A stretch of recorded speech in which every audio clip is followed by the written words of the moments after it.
This is Bill Ryan here from Project Camelot and Project Avalon, and it's 20th of February 2010, and it's my great privilege to be meeting again with Klaus Donner. And in this video presentation, it's going to be an interview of the difference, because I'm going to do very little talking indeed, maybe none at all, and Klaus is going to be doing an audio commentary on one of his extremely special, unusual and fascinating slideshows about the artifacts and the various phenomena that he has been researching, discovering, investigating personally all over the world, relating to what I think you could legitimately call the hidden history of the human race. Would you say that that's a good summary, Klaus? That's a very good summary, yes. So I'm going to step back here, and what follows now, just kick back and enjoy this slide presentation, and Klaus is going to take you through his own journey. You can accompany him on his own journey through his own discoveries. And take it away, Klaus. What are we looking at here? I can see an array of pyramids. What's the significance? The significance is that you can find pyramids all over the world on each continent. And the question is, when and who did build those pyramids? Why many of those pyramids all over the world are looking very, very similar? Another question is, did there really exist a global civilization? And I think many of our researchers are really telling us that once upon a long time a global civilization existed. But how many thousands of years ago, we don't know.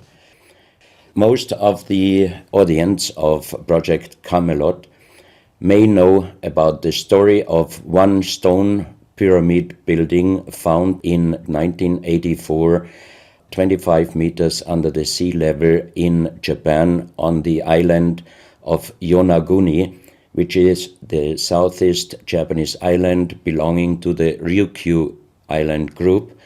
And there is still a struggling of some international archaeologists who are saying that these monuments were done by nature. But my friend Professor Masaaki Kimura did several years since then researches not only on this monument, but also he found several others close by. On the right side down you have a model, and one thing nature is definitely not doing on top of two platforms of this monument. There is one huge stone turtle and one huge stone bird like an eagle.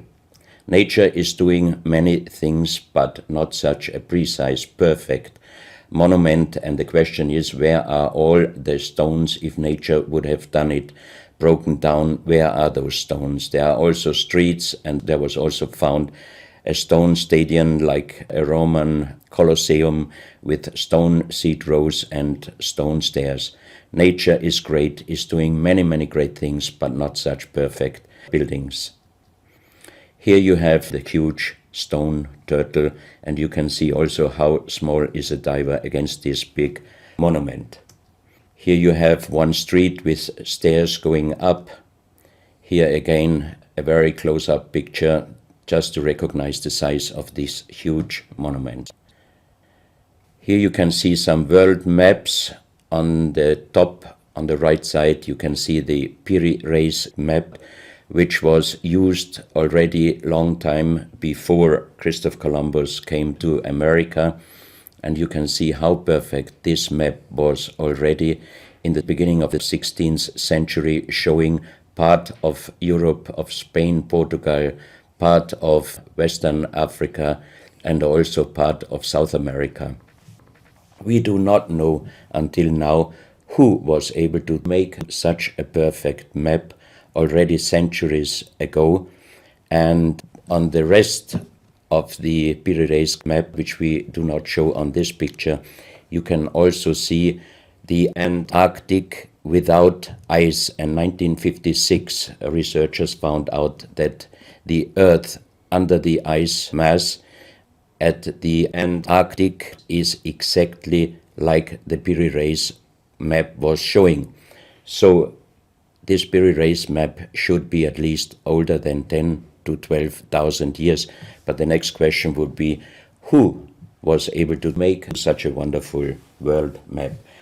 On the left side, on top, you see Atlantis, done by Athanasius Waldseemüller, and the map is the other way round. He did it the other way round, and you can see the continent between Europe, Africa, and also America.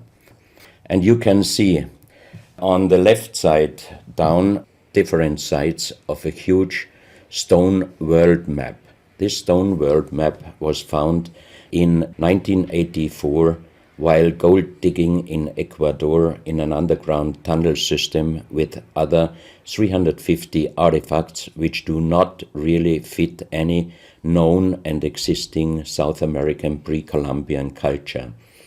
On this stone map is a natural quartz line, a white one, and this is the front side of the world stone map, and you can see approximately in the Near East, close to Saudi Arabia, you can see an inlay as an eye. And from this eye to the right and to the left is a natural quartz line going on the right side over India, Thailand, and also there's a long island on the right side, which Professor Kimura's research gave him the statement that from the northeast Japanese island until far down after Taiwan, once there existed a huge continent. But then this world map must be older than at least 10 to 12,000 years. And here is the back side, and you can see on the right side coming the quartz line passing in the Atlantic, a continent, Atlantis, which in our days does not exist anymore. Then the white line is crossing part of South America, and here you have a close-up, and you can exactly see the Bay of Guayaquil, an inlay going up to north and a round inlay showing exactly the place where there were found those artifacts, and there is also the best quality water worldwide existing. One other very interesting artifact found on the same place in Ecuador is the so-called pyramid with the eye. The eye is an inlay. The stone is gray and white, and you have 13 steps, and it looks exactly like the pyramid with a shining eye on the $1. If you put this pyramid under black light, the eye is shining very strongly, and it looks really like an eye, but not real like a human eye. Here you have a close-up of the eye, and you can see the colors of the inlay. On the bottom of this pyramid, you have the inlay in little gold plates showing the Orion star constellation, and you have unknown writing. The translation of Professor Kurt Schildmann, who was the president of the German Linguistic Association, and he was perfect in more than 40 languages. He was able to translate this writing. He called it pre-Sanskrit because it is older than the oldest writing. And the translation of these 4 letters you can see here, his translation is "the Son of the Creator comes." As we found the same writing on stones in certain countries like Ecuador, Colombia, Illinois, United States, Clausel, France, Malta in the Mediterranean, Turkmenistan, Australia, and in southern Calabria, Italy, just a few years ago. Always there are stones and ceramics, terracotta with the same writing. That means this writing existed once worldwide, and that means there must have been a global civilization older than Sanskrit, older than 6,000 years.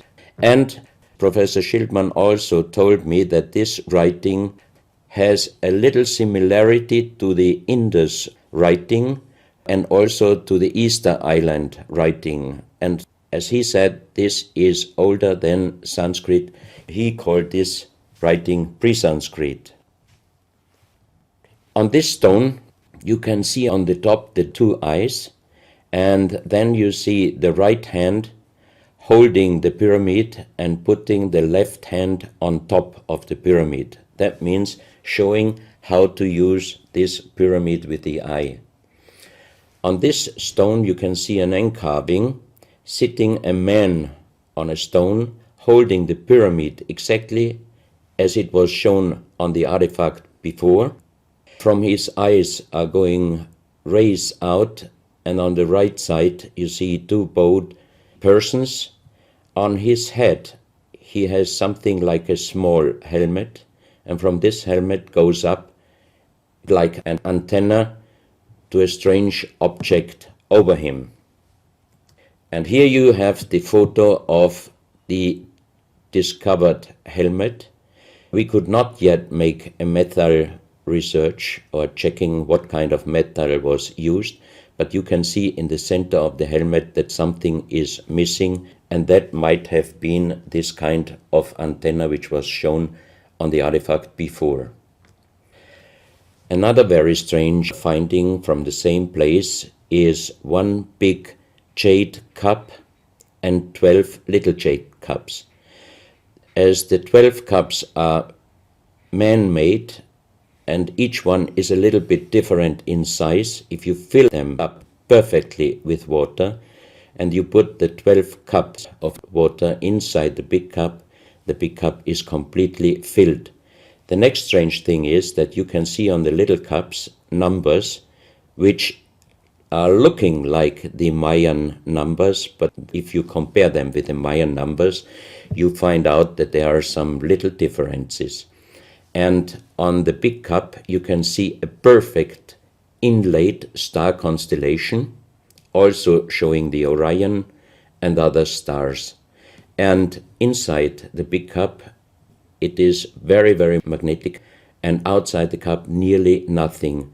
Professional geologists are saying this is impossible because if a stone has metal particles inside the stone, it must be same magnetic from both sides. Here you have a close-up of the big cup and you can see a perfect inlay of star constellations, and they are shining very brightly if you put black light on it. Here you have some small cups that you can figure out more clearly the style of the numbers inlaid in a strange material also shining under black light. That's another piece, a jade plate with the same star constellation inlay like on the big cup, and two persons facing the sky, and on the next picture you can see that also the eyes of these two statues and the star constellation is shining very strongly under black light. This was once a hard-formed brown stone, changing the color in the center of the stone into black, which usually in nature does not happen. And you can see, if you look very close, you can see a face with closed eyes, with a mouth, the nose, a long beard and long hair. On the left side, the face and also the stone is broken. This is the reverse side of this stone. You can see a spiral and a triangle. The center of the triangle is very magnetic, also shining under black light. Here we have the backside of a cobra. The cobra never existed in South America, but this one was found at the same place. On this side of the cobra head you have 33 lines in lines. So 33 is also a very mystical number since long time. And on the left side and right side you have 7 points inlaid, and maybe these are the chakras. Also this cobra head is shining brightly if you put black light on it. Another object here, you have a perfect worked dolphin head, and also this artifact is shining under black light. Here you have a kind of stone helmet. You can put this granite stone helmet on your shoulders, or you can lay your head inside it, and the inlay points which you see on this helmet, some experts told me that these points are exactly the acupuncture points on the human head. Here you can see how it might have been used. And a few months ago, they found at the same place an unfinished stone helmet. So that means that also some of these artifacts were made directly in Ecuador, but many, many years ago. And also the inlay on this object are shining under black light very bright. This is a fantastic jade snake, and also the inlay points are shining under black light. Here we have one artifact which is very perfectly carved on the back side, so that means it might have been used to put this artifact on the front of your forehead. You can see the two eyes inlaid, and on the reverse side you have the so-called third eye. Maybe this artifact was used for some ceremonies or for meditation. Here we have a jade plate with an inlay of a spiral, also shining brightly under black light. Another one, you can see 7 rings inlaid in the jade plate and also shining under black light. Maybe this also could be a presentation of the 7 chakras. Here is one of the ceramics found there. It's a great masterpiece, and the question is, how can you make this artifact out of one piece of ceramic? Here we have another pyramidal stone found also in Ecuador. On top you see the pyramid with the eye, and you have down several spirals and symbols. Some of them are very similar to the churchward Nakal plates, which he found 1880 in India, and the translation was talking about the sunken continent of Mu. This is a marble with another inlay of a spiral, also shining very brightly under black light. Another stone in a pyramidal form with an inlay of an eye. Here you can see again the pyramid with the eye, and on the bottom you see the Orion star constellation, the 3 Orion stars, which might focus us to the 3 pyramids in Egypt. Here you have a ceramic statue. You can see the style of sitting is not real pre-Columbian style. It looks like the lotus seat from Asia. On top of this statue you have a head with some points, and it looks quite similar to many of the Buddha presentations. He holds a snake in his mouth. The snake is a very, very mystical and very often presented object. So that means this statue is not from any existing or known pre-Columbian culture. Even the next one, you can see that how this statue is sitting, it looks more the direction of Asia. On top of his head, again a very strange head, and in the center you can see like the head of a frog. Also the frog is a very mystical animal in old South American pre-Columbian culture, but also in Africa and also in Asia. Here another ceramic statue holding a kind of plate in his left hand, and it looks also not really pre-Columbian culture. This is another very strange artifact holding a stick with a snake. Again we have the snake here, and the question is where and who this statue was done. This is a photo of the Altiplano in Bolivia. Archaeologists and researchers found out that at least before 4,000 years, there was happened a very big impact in Argentina, and the shock wave of this big impact destroyed many stone buildings in the Altiplano of Bolivia.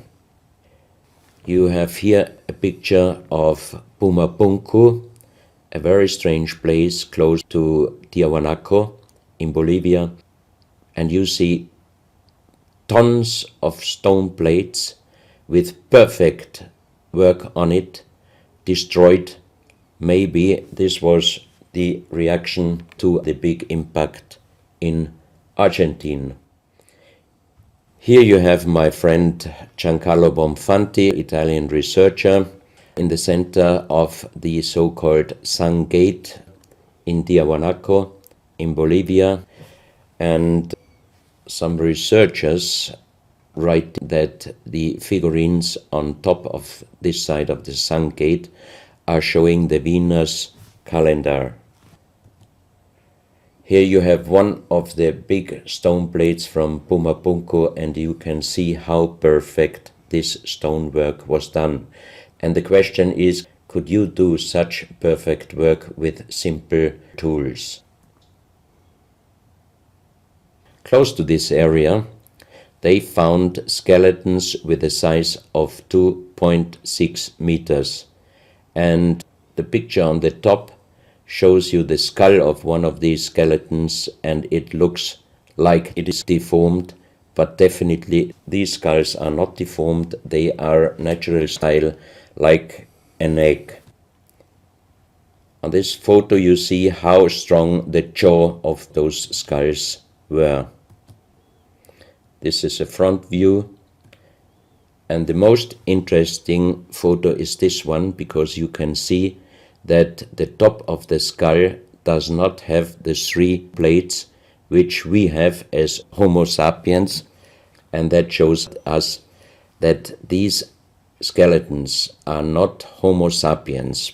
What we might be able is doing a DNA check and an age dating on these skeletons, because we are very much wondering what kind of humans did exist long time ago and how long ago. On the next pictures I show you some artifacts found close by the real giants, and when I first time got this mask in my hands, I tried to look through the 2 eyes. At that time I didn't know that they were belonging to 2.6 meter skeletons, and I was just wondering, why did they make masks where you can only look out from one eye? But after knowing that those people were over 2.5 meters, I could imagine that their skull was of course bigger than our skull, and that's why these masks were for us oversized. That's another mask from Bolivia, another one with very wonderful encarving, many spirals and many symbols, which we also found in many other cultures. This is a very heavy stone figurine, and again here you can see on the top the head of a snake going down on his backside. This is the reverse side. You can see again the snake. So that means the snake must have been a very, very important animal in the past of our history. Here you can see a stone flute. The strange thing is that the vibration of the sound of these stone flutes is exactly the same as our brain waves. So that means maybe those flutes were used for meditation or for healing purposes. And each 2 holes are connected perfectly with each other. That means you can make perfect holes into this very, very hard stone, but how you connect with simple tools the 2 holes on the bottom, this would be even in our days a very difficult work to do. Because it's in the shape of a U and it curves around inside the stone. That's right. And with simple tools, you are definitely not able to do such a work. And even the holes are very precise. This is the form of a boat, and you have 3 flute pipes at the end. Here you can see how perfectly they were made. This is another flute, very small. You can use it only with very soft blowing, and the sound is like the sound of the dolphins. This is an artifact where we do not have any idea for what purpose it was used. Now we are in Colombia. On the next few photos, I show you very strange artifacts from Colombia in South America. The most famous industrial designer and architect in Colombia, Professor Jaime Gutierrez, is collecting strange artifacts from his country already since centuries. His most important piece is the so-called genetic disc. Here you can see a disc made out of lyddite, a very hard stone. It's nearly the same hardness as granite, but the structure of lyddite is like leaves, so it would be quite impossible to make the same disc in our days out of the same material.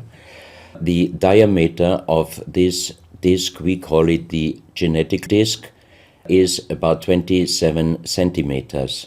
And on this disc you have several things presented which usually you can only see with a microscope.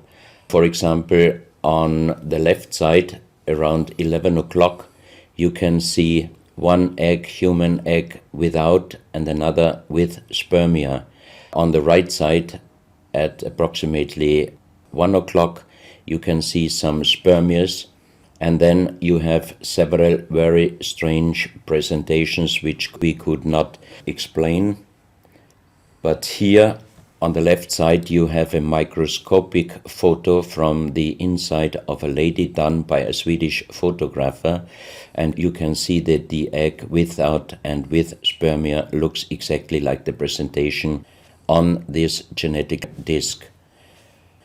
On the reverse side you have on top several presentations of fetus in different size, different age, ending up with looks like a little child. You see also at the end of the plate around 6 o'clock female and male, and also on the right side around 9 o'clock you can see the presentation of man, woman and child. But the strange thing is how they present those human-like heads.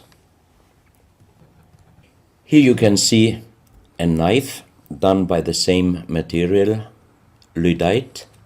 On top of the knife, on the handle, you have mother's head, beyond you have the child's head, and the umbilical cord is going around the neck of the child. So that means this knife would have been used to cut the umbilical cord, saving the child's life. This is a close-up mother, child, and umbilical cord. This is an instrument. It might have been used for helping the child coming out, leaving the mother, when there were some complications. And it is also made out of the same material, lyddite. You have here the vagina and the child's head coming out. And on the reverse side, you can put only your thumb inside.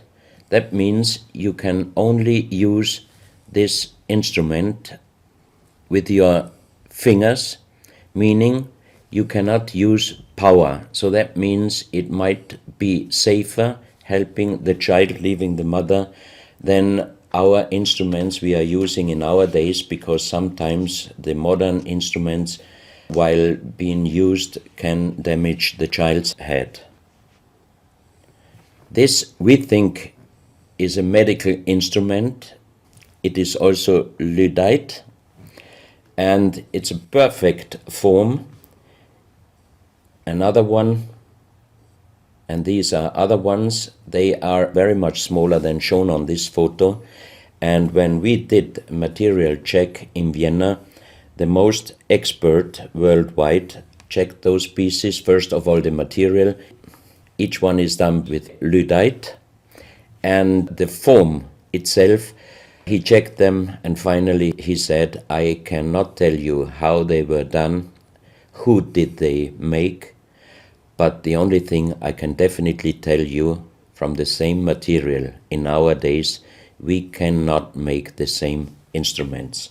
So how old they are, we do not know, but as they were found in Colombia and they do not fit any existing pre-Columbian culture, we must consider that those artifacts are at least older than 6,000 years. But we cannot explain what kind of technology they did use to be able to make such instruments and such tools made with lyddite. You can see each piece fits exactly every kind of hand, never mind how big the size of the hand was. Each instrument, each tool fits exactly each hand which was using those instruments. This face looks a little bit like the Maui, the big stone statues from Easter Island. Here you have a close-up. This, in joking, I call it the dentist chair. Perfectly done, but again, same material, lyddite. And the strange question is, why, if they could make such perfect figurines out of this very difficult material, why did they show the human face always with big round eyes and a little nose and a big mouth? There is no real explanation possible. This is again one piece from Colombia, lyddite. On the front side you see the mother holding the baby, and on the back side you see the man with armors, most probably for hunting. This stone figurine was found in Colombia. It looks exactly like the Maui statues from Easter Island, but it is only about 30 centimeters in size. This is another masterpiece of stonework. You have on both sides presented one bird, but if you look at the front side, you can see that the two birds presenting a face, and on the left side, between the bird's head and the wings, you see again this unknown writing which we found on stones from all over the world. This is the mother holding a child, very strange face, and it's a kind of jade material.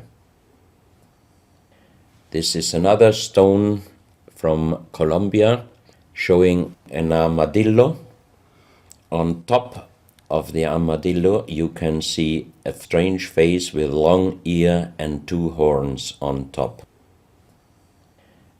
On this artifact you can see a smiling face on top. You have two triangles on this side, and on the other side, on the right side, you have a face. Again, the animal face on the right side, and some unknown symbols. And on the bottom of this object you see an animal, looks like a crocodile. Now we are moving to Guinea, West Africa, very close to the border with Mali. They found on a huge granite mountain the half portrait of a lady done in granite stone, and the size of this statue from top of the head until the middle of the torso is exactly 150 meters. So this is a real big question.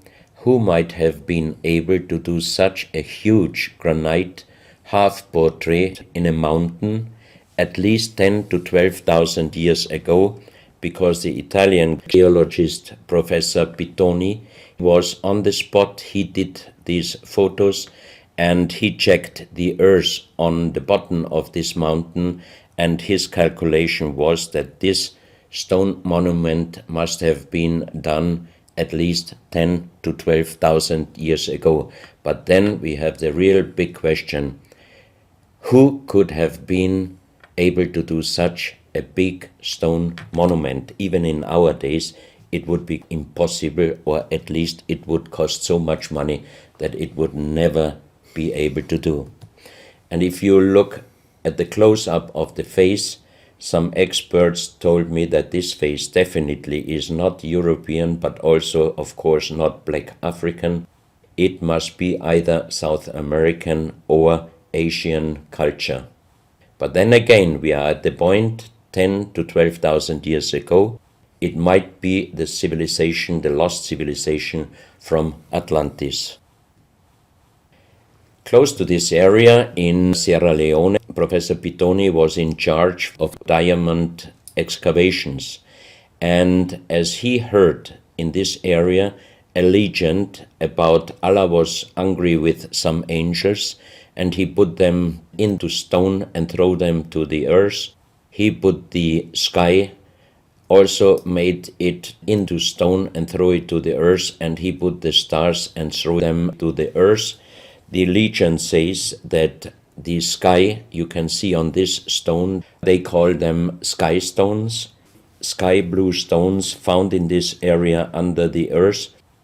And we did research in Vienna. This is definitely artificial stone. It's not a natural stone, and all the material could be found, but the only thing they could not inform us is what kind of color did they use to get this real sky blue color. The stone figurines found from 20 meters down to even 50 meters. Professor Pittoni always took some organic material from the finding place, and the age dating of those stone artifacts are from 2,500 years up to the oldest one, 17,000 years. Here you have a granite stone, so-called stone normoli, with very nice encarving. Here you have a man sitting on an elephant, as there are also the legends of giants all over Africa. You know how big is an elephant. It's a wonderful stonework. It's very hard and very heavy. There are also some artifacts showing half human or human with the head of a reptile, holding a kind of pot in their hand, and they could put something inside this pot, and also on top of several normolis there is a hole for putting something inside, and most probably they were used for ceremonies. Here you have a kind of animal. It looks like a dinosaur. And when Professor Pittoni found this statue, it was making a strange noise. So he opened the statue, and they found inside the small black ball you can see on the bottom of the statue, and this was iron material. When we did the research on this artifact, and especially on this metal ball, next morning the professor called me and told me that somebody must have done a bad joke to me. I asked why, because the result of the research was this metal material is chrome steel, and chrome steel was found first time at the beginning of the 20th century in Austria.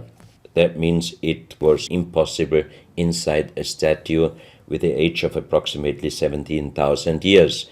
But when I called immediately Professor Pittoni, he was laughing and he said, I'm a geologist. If a statue is making a strange sound, I do not open it just right away, but I did several X-rays, and you can see here on the right picture one of the X-ray photos, and you see that inside the closed statue already the round ball, the chrome steel ball, was existing.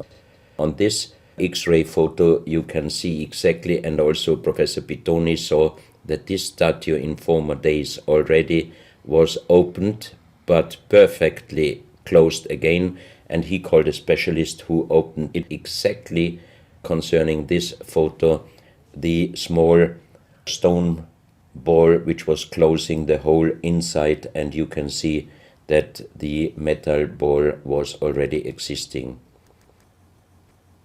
Some of you might have watched several pictures, photos on the internet of giant skeletons found in desert, in India, in China and other places. Most of those photos were competition photos to present Photoshop. Perfectly done. I also was quite impressed when I received first time one of those photos, but these photos I'm showing you now, they are definitely not coming out from a Photoshop competition. These photos are real skulls and skeletons.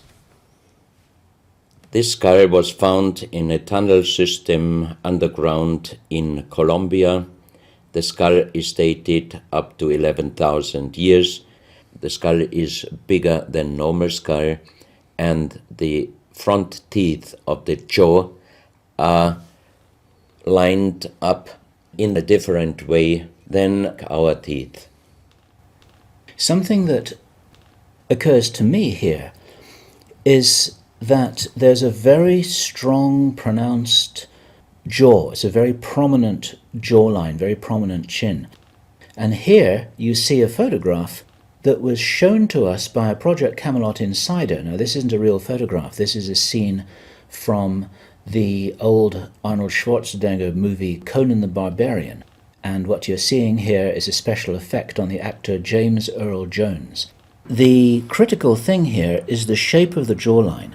Our witness, who had spent time with the Anunnaki in real time, in the present day, said that one of the things that characterizes them, besides their size, which he says was 8 or 9 feet tall, he said they're very large and they're very strong and they look larger than that. But that's round about their height, which matches exactly the 2.6 meters that Klaus has been talking about.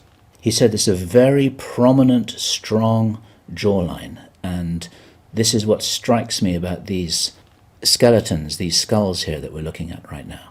Didn't know. No, you need to know this. Back to Klaus. So once again, here you have a very old photo done in a museum in La Valletta in Malta, and it shows several long skulls, and the explanation is deformed skulls, but they are very long, going to the back. This is one of several very, very strange skulls. They are presented in a small museum in Ica in Peru. Ica is located close to the famous Nazca lines, and the museum is called Museo Maria Reiche, the German lady who was researching her whole life about the Nazca lines. And in this museum you can see the most strange skulls I ever saw, all found in this area close to the Nazca lines. So the question is, what kind of humans were living there, and how did they get those skull forms? And especially this one, definitely several doctors and experts told me it would not be possible to create such a kind of deformation, because through deformation you do not get the double bone material on the skull, and on this skull even you have particles of the skin and hairs, and I think it would not be difficult to do a age dating and especially a DNA analysis of this skull. On this picture, I show you some legendary skeleton forms of giants. In the year of 1964, in the south of Ecuador, in the province Loja, there broke down a part of a mountain platform, and Father Carlos Vaca, who was working as a priest in hospitals, he was called to this place and he found the broken bones of a giant. Good. Well, Klaus, I asked you if you would take us on a journey, and for the last nearly an hour, I think it is, you've taken us on a fascinating journey not only around the world, but through time, back as long ago as 17,000 years. And it's a real reminder of how little we know about what our history really is. These are important pieces of an important puzzle, and you're doing an enormous amount to raise people's awareness of what it is that we're not shown in many museums, what it is that we don't read in anthropological textbooks, and what it is that many university professors still refuse to recognize. And thank you so much for your part in helping to raise our own understanding of our history on planet Earth. Klaus, thank you.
Good afternoon, sir. Tell us who you are. My name is Klaus Donner. I'm from Vienna, and I research unexplainable artifacts since 1997. And what brings you to megalithomania this year particularly? What news do you have to share with us? There are some news about giants and also megalithic monuments and stone structures, and also some very interesting artifacts. Do you think the sites globally, the ancient megalithic sites from South America to Egypt to Britain, do you think there's a unifying component? Are we looking at the remnants of an ancient parent culture? I think there is a connection between all those stone buildings, because we also found stones in many countries with the same unknown writings, like Ecuador, Colombia, United States, France, Italy, Malta, even in Australia. So that, for me, it would be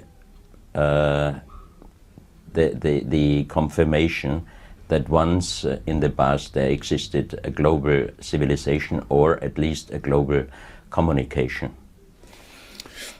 And for you personally, in your research, what's the most exciting discovery for you in recent times? The last most exciting discovery was, together with Michael Tellinger in South Africa, the 100,000s of very big stone circles which are producing sound and energy. Interesting. And have you been able to measure this? Michael did a lot of research on the spot, and we visited some of those circles, and he explained me all the results on the spot. Very interesting. Now, a lot of your research is anomalous archaeological artifacts, but also into giants. Tell me a little bit about that. In the year 2003, I got an invitation for a meeting with 15 elders of the big tribes in United States through Wayne Deloria. And the story of the 3 days meeting was giants and little people. Until this time, I didn't have really informations about giants and little people. And from that day on, more and more informations came up, and in the last years I could collect many informations and even artifacts which definitely prove that giants and little people existed in the past. And when I think there's a degree of misunderstanding about what we mean when we say giant, or perhaps what you mean when you say giant. For some people, anybody who's slightly larger than the average is a giant, but you're talking about significantly large beings, no? Yes, for example, the biggest one until now, I got some bones from Ecuador from a 7.6 meter human giant skeleton. 7.6 meters? Yes, and I got informations from the Russian eye doctor and researcher, Professor Muldashev, that he could see even the bodies of 10-meter giants in the so-called Samadhi tunnel in Tibet, where there are people from normal size up to 10 meters in the lotus seat, and the body has no function, but as the monks explained him, they are connected through the silver string with the universe, and they could come to life again whenever they would decide.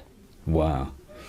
And I remember speaking with Brian Forrester, there seems to be a thread running through with red-haired people. The red-headed people, tribes in Africa, the red-headed in South America, that seem to be connected, some with the elongated skulls, some with certainly very ancient tribes. Do you find that there's a red-head component with some of these giants? That's what I cannot confirm, because until now we don't have any real fact on this. Okay, interesting. So just to move into the megaliths and monoliths a little more, do you believe that the builders of places like Machu Picchu, like the Giza necropolis, like Stonehenge perhaps even, do you think that they had a greater technology than we do today?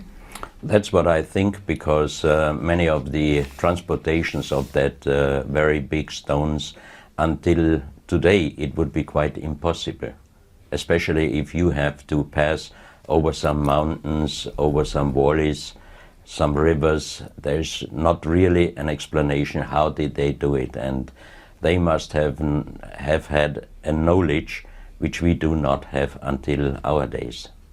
And one of the other common factors that seems to come up more and more as people research this are the astronomical alignments.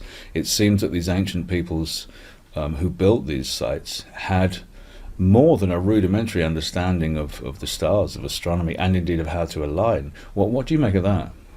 I had a very, very wonderful experience in Ecuador, because in the 18th century, a French delegation went to Ecuador near Quito, and they were researching for the equinoctial zero point on the equator, and they found the place. And in our days, there is now a very big monument exactly at that place.